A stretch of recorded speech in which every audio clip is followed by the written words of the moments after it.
We chose this campaign for many different reasons. To begin, as online students, we found it enlightening and imperative to incorporate some sort of online tool in our project and campaign study.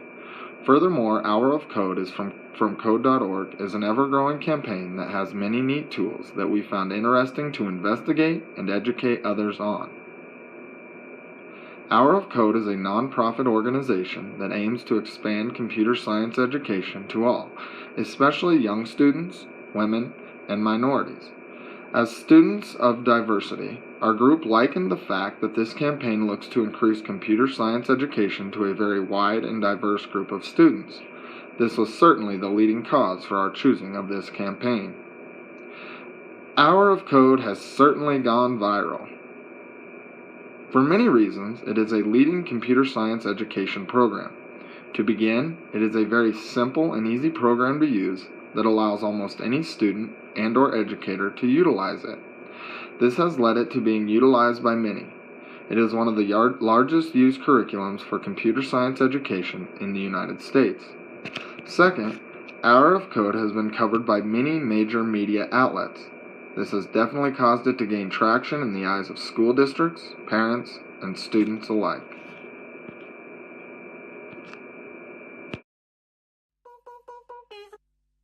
Here we are, 2013. We all depend on technology to communicate, to bank, and none of us know how to read and write code. The first program I wrote asked things like, what's your favorite color?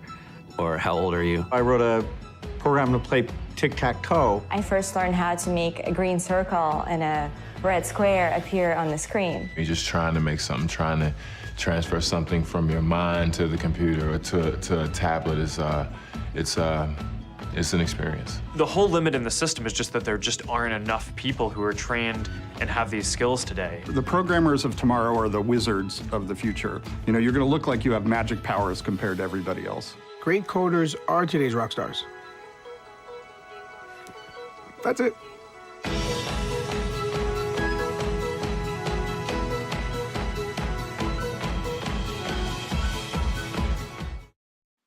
Code.org is an effort to bring computer science to every school and every student in America.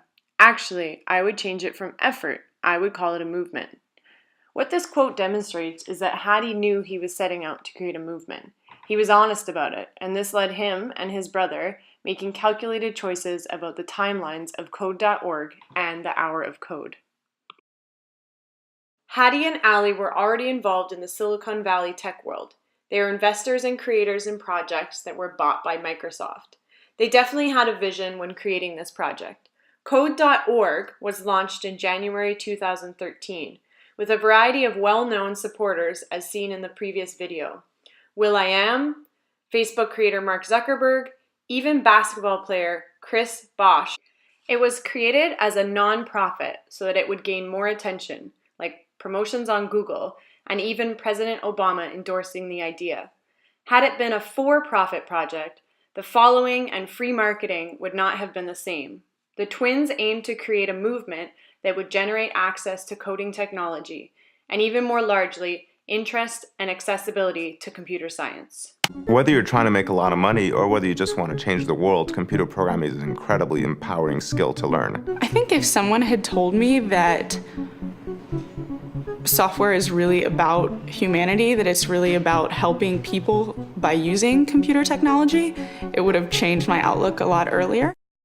The actual Hour of Code was launched in December 2013. This coincided with Computer Science Education Week, which also happens to be this upcoming week, December 5th to 11th. Turning the coding into an hour condensed the idea into a small, approachable movement. This is what helped create a bigger following. It allowed people to sign up and be part of a global event, seeing their dot on a map with everyone else. Hour of Code turned coding into a fun, almost competitive experience that would grow into something more after the hour was over. It becomes a special time of day or a special time of the year, rather than an ongoing option available whenever. Although, it still is available whenever. It's like instructions. Programming is a lot easier today. Don't just play on your phone. Program of code. We just did 2 lines of code. 3 lines of code! 4 lines. 7 lines. 5 lines. Escribir 25 líneas de código. 5 lines. 60 lines of code. 99 lines. 60 lines. 18 lines of code. Hour of code. The hour of code. Todos lo pueden hacer. Ya programmy code. 42 خط code. Your teacher says you guys are into it. We are. The Hour of Code is marketed to all individuals from the ages of 4 to 104. Code.org puts particular focus on reaching female students and underrepresented minorities. There have been 133,291 Hour of Code events hosted all over the world. Hour of Code has reached tens of millions of students in over 180 countries. So far, the Hour of Code has served 304,896,428 students. I, myself, being one of them. I have known of Code.org and the Hour of Code, but never really went through the process until now. Here is a small sequence of me going through an easy Star Wars game creation stage. It was tons of fun and something I will definitely be doing with my 7-year-old son. In an effort to make the Hour of Code easily accessible, Code.org offers complete free access, block or text coding formats for simplicity. It can be used on computers, laptops, tablets, or phones. It can also be used in an offline capacity for when the internet is just not possible. The Hour of Code's primary audience is literally everyone. To do this, Code.org speaks to 3 different target groups. 1 is teachers, so they can easily implement the Hour of Code into the classroom. They emphasize that it is not just for computer science classes, but for every subject. Coding is integrated in every subject and job field that exists, so why not have integration in every class? 2. Hour of Code event coordinators. They provide free marketing toolkits to effectively get local Hour of Code events to happen. And 3, the students themselves. The website is clear, video tutorials are provided along the way. A student with just a little bit of interest can really jump on the website and go it alone with minimal problems. Who is the Hour of Code for? Hadi Partovi, CEO and founder of Code.org, says, Please help us get the Hour of Code to every school and every classroom and every child.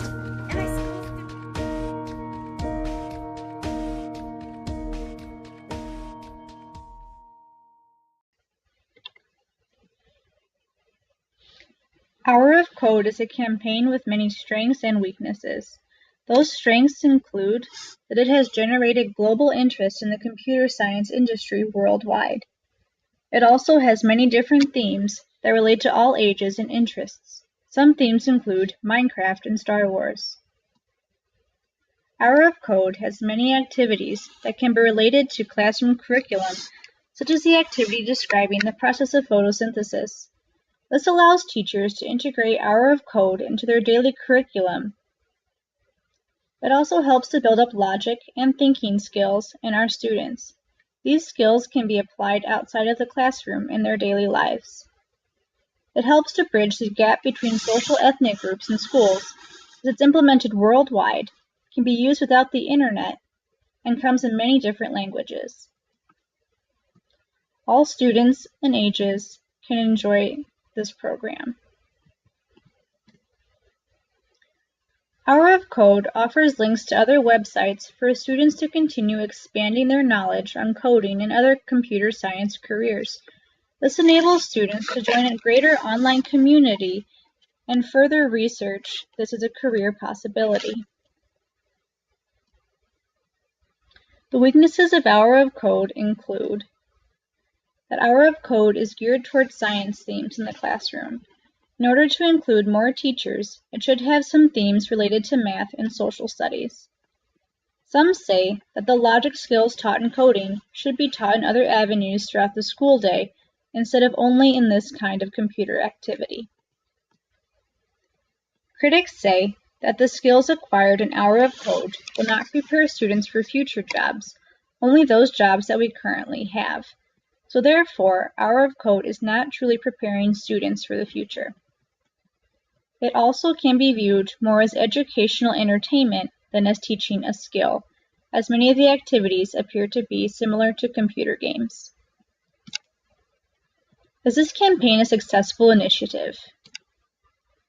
The main goal of Hour of Code is to increase awareness of computer science and to expose students to something that they may not have thought previously.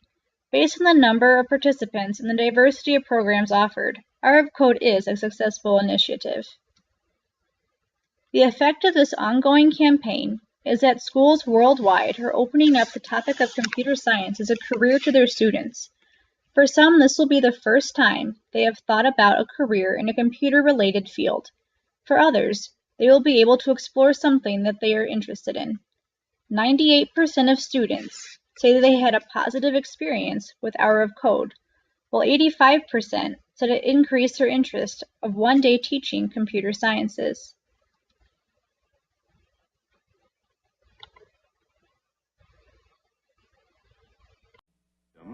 American labor, management, and capital. Our favorite economics cartoon is a piece of free market propaganda from decades ago that envisioned a sort of cornucopia machine of the future, manned by the happy and lucky American worker, given the name King Joe. Hi, folks. Joe's the king because he can buy more with his wages than any other worker on the globe. Or at least back in the mid-20th century he could.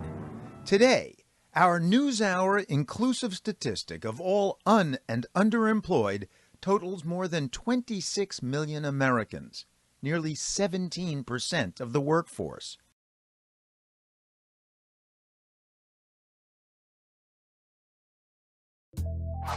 An increasingly globalized world means capital and jobs often flow to countries with low labor costs. Therefore, it's not surprising that the BLS predicts an 8% decline in computer programming jobs in America by 2024.